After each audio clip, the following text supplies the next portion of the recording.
It has become nearly impossible to decipher what the Trump administration's position is on Russia's war with Ukraine. They seem to change their mind every single day, depending on which way the wind is blowing and whom they've talked to last. So, when the administration released a 28-point peace plan this past week for peace between Russia and Ukraine, there was immediate pushback from both sides of the aisle for a deal that looked very beneficial toward Russia while requiring Ukraine, who is not the aggressor in this situation, to make vast concessions in order to achieve any sort of lasting peace with Russia. And people immediately started calling this plan a gift to Russia and a Russian wish list, and basically a plan that doesn't look serious at all because it contains so many things in it that will be non-starters for Ukraine and non-starters for our European allies as well, who want safety and sovereignty moving forward after this conflict wraps up. And so when those cries started getting louder toward the end of this past week, Caroline Leavitt was asked if and why this plan seems to be so stacked toward Russia's benefit. And this is how she had to respond to it in her press conference. Let's take a look. Sure. Go ahead. Follow up on Ukraine. You said this is a good plan. So according to our sources, this proposal demands major concessions from Ukraine and doesn't demand much from Russia. So was Russia involved in drafting Your this? understanding is wrong. Have you read the full plan? You haven't. Sources said. Yes. So if you can give details, maybe. You've read reporting from one side of the war. And so I want you to understand that the administration has talked equally with both sides. Okay. First of all, that is not true that the administration has talked equally with both sides. There's been all this reporting that's come out after this peace plan was released that there was a lot of input from Trump-aligned businessmen from Russia and a Russian sovereign fund chief. And the concessions that Ukraine would have to make as part of this peace plan are massive. They would have to cede currently occupied land to Russia, which has always been a non-starter for the Ukrainians. They would have to renounce any sort of future NATO membership, and there would also be big limitations put on Ukraine's military and how much they'd be able to rebuild and grow their military to keep themselves safe and defend themselves moving forward, while allowing Russia to rebuild their military and their economy to a place that would make it bigger than it's ever been. These are things that have been rolled out by the administration time and again. And it's like they think if they just keep pushing these proposal points on them, that people are finally going to say, yes, these are non-starters. And it looks like the administration is just parroting what Russia wants, as opposed to standing alongside our allies in Europe and Ukraine to create an actual, legitimate, serious peace proposal that could create a long-term peace on the continent. And this all got a little more complicated over the weekend when Marco Rubio accidentally let it slip to a bipartisan group of senators that this peace plan is essentially the Russian wish list. So the speculation was confirmed by Marco Rubio to a bipartisan group of senators who were so alarmed by what they heard that they felt the need to go out do a press conference yesterday and talk about what Marco Rubio had said to them. Let's take a look at what those senators, including Senator Mike Rounds, who is a Republican, said yesterday. Let's take a look. Secretary Rubio did make a phone call to us this afternoon. I think he made it very clear to us that we are the recipients of a proposal that was delivered to one of our representatives. It is not our recommendation. It is not our peace plan. It is a proposal that was received, and as an intermediary, we have made arrangements to share it, and we did not release it. It was leaked. It was not released by our members or our representatives. So contrary to what Caroline Leavitt said about this being a U.S. developed proposal that was developed in tandem with Russian and Ukrainian input, Marco Rubio, through his lack of tact, I guess, blew up that whole lie from the administration about that being the case and admitted the fact that this is just a Russian proposal that was given to the US, State Department team, who just rebranded it as a US proposal and put it out for the world to see.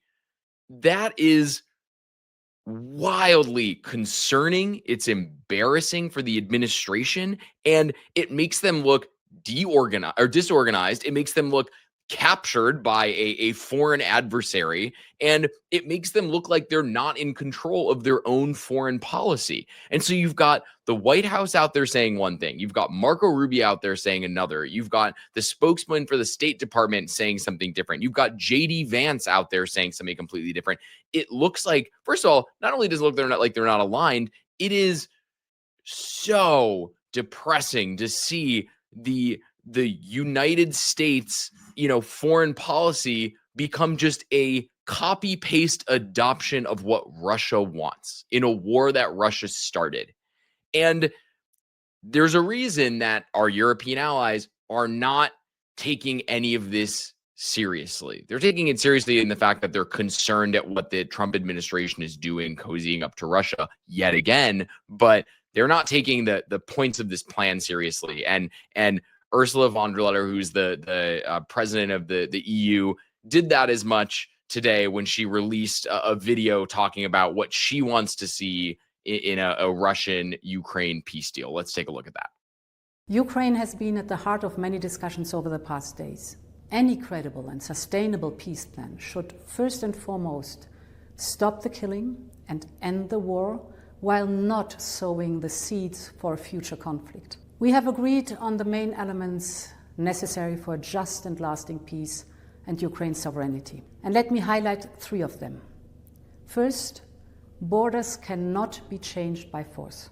Second, as a sovereign nation, there cannot be limitations on Ukraine's armed forces that would leave the country vulnerable to future attack and thereby also undermining European security. Third, the centrality of the European Union in securing peace for Ukraine must be fully reflected.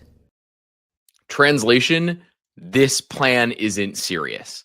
They seem to be on opposite ends of the field in terms of land concessions, security guarantees, and military limitations. Meaning, if that is the case, there is no starting point right now. They're still as far apart as they've always been, and the administration clearly just wanted to put this out there to see if maybe they could try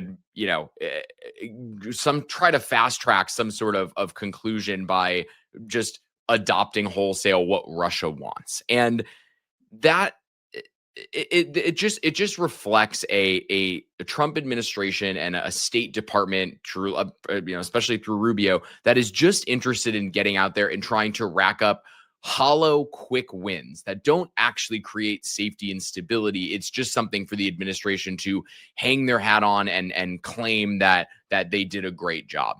And it was good to see this morning Senator Mark Kelly from Arizona went out and he called out this complete fumble by the Rubio State Department, and he told Marco Rubio and told the White House that it is time to get their act together. Let's take a look at what he said. Margaret, they've got to clear this up. You have Rubio's talking to my Senate colleagues saying one thing, the spokesperson for the State Department saying another. Your conversations with the White House contradict what the Secretary of State and, by the way, the National Security Advisor, same guy, has said about this. They've got to figure this out and get the message out and explain to the American people what's going on. I will say this, that plan, that's Putin's plan. That is a very good deal for Russia. It is a horrible deal for Ukraine, for our allies, and even for our own national security. If Putin gets the chance with that deal to, rearm, rebuild his economy, and gained territory, by the way, that's what he wanted. Well, then the Baltics, Poland, Romania, all those other countries down the line are at threat. And he's right. This is not something that should be rushed just so Donald Trump can get a quick win. This deal needs to be meaningful and have teeth in it and actually create the foundation for stability and safety in the future. Right now, there's just a plan that was put out by the White House that looks sloppy, rushed, and lopsided. And that is not going to work to end this.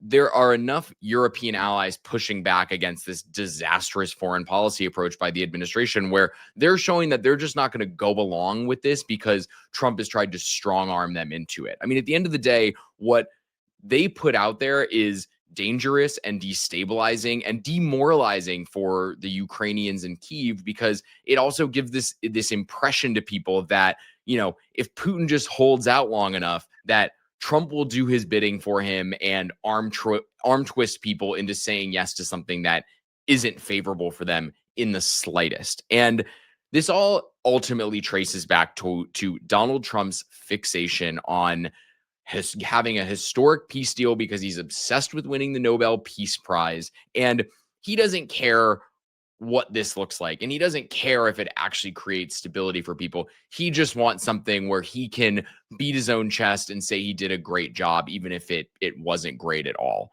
And it seems like, I mean, there are talks continuing throughout this week between the Americans, the Russians, and the Ukrainians in Switzerland. So they are trying to create some sort of improvement on this deal to actually create something that it is going to be legitimate. But for right now, it seems like they are still so far apart that, and with the type of games that the administration is playing, it just feels like we're in another deja vu chapter of trying to end this conflict that the administration and Donald Trump claimed that they were going to be ending on day one of the new administration. And we not only seem further away from that right now, we seem like we are giving the benefit of the doubt to the number one adversary we should not be doing that for, and that is Russia. And that is a dangerous thing.